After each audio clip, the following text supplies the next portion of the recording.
Hey guys, what's up? Whoo, it is winter. It is getting chilly. I have not had a day like this in quite a while where it's been cold again, and the wind chill's pretty gnarly here today. I don't know if you can hear it in the mic because the dead cat I have on. I've spent a beautiful morning thus far, just here on the lake. I just decided to camp out a little bit on this beach this morning to see if we could capture anything that floats by during sunrise time, and yeah, and just beyond that, we're just gonna kind of see what we can get today. Nothing specifically that I'm targeting today, but just gonna be out and about, just seeing what we can capture. Thank you guys for joining me on this wildlife photography adventure. Let's see what we can find.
So super cool. I have an amazing angle on a Western Meadowlark here. If you guys have seen some of my previous videos at Pinochi, you'll know that, at least, I don't know if it's like this in your area, Western Meadowlarks aren't necessarily like a super uncommon bird or nothing, but they're just extremely finicky in this area. So like, it's hard to ever be able to get photos of them that are any good, half decent. Let alone photos like these. I have some amazing angles right now with the backlit sun on the Western Meadowlark, and he's just feeding in the grass in front of me and just popping his head right up, and it's just making for some beautiful shots right now. So I'm really excited about this.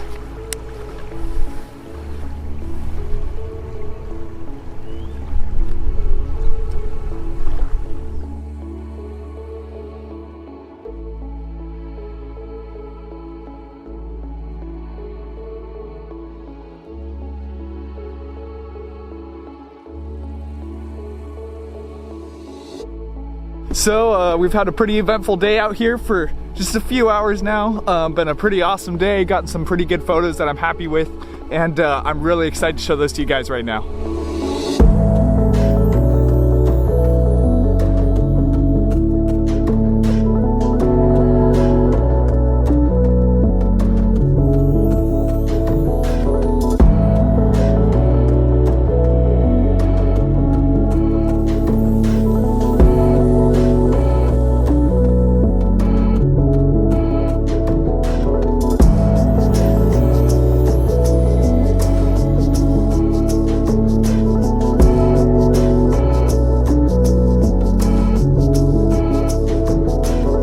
So we just got to have a really cool morning, just capturing a lot of different species of birds.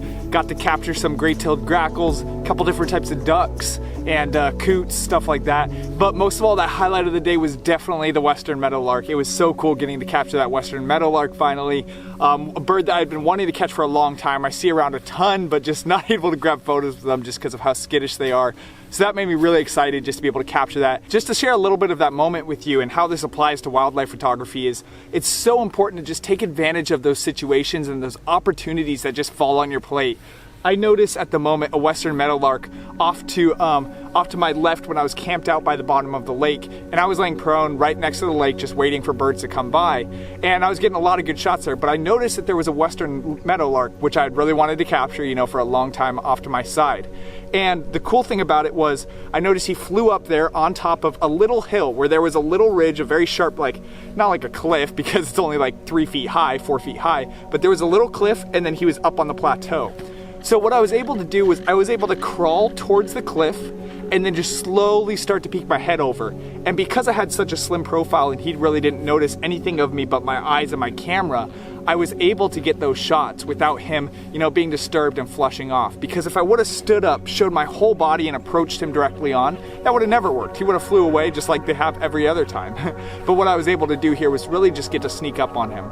So that opportunity, noticing that, is really what allowed me to get this shot, noticing the advantage I could take with the terrain around me. So that's why it's so important to know how to approach birds in different types of terrain. And beyond that, noticing the lighting conditions, because I knew that these were going to be good shots because of the backlighting in the shots. The way that the Western Meadowlark was backlit by the sun, but beyond that, the background behind him was at the same exposure level because it had a backlit set of reeds, a little bit of grass, stuff like that. So it all blended together beautifully to make a very beautiful, nice backlit subject and backlit background, which made a beautiful backlit shot. So I hope me sharing a little bit of this insight is able to help you guys while you're out in the field take advantage of opportunities just like that. Of course, the rest of the day, most of it, I was just sitting camped out on the beach along the lakeside here, and that's where a lot of the other birds got very close to me because they were getting comfortable with me. So just take advantage of opportunities as they come and keep your eyes open for what you can capture. Thank you guys so much for watching today. Hopefully you guys enjoyed today's episode, and I can't wait to see you guys in the next wildlife photography adventure.